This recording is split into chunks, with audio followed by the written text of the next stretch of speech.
Welcome to my channel. Today we will be talking about how to find a BMO Bank branch near you.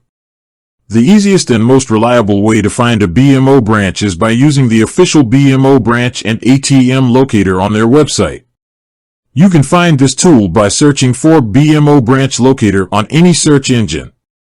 Once you are on the BMO branch locator page, you can enter your current location, a street address, a city, or a zip code.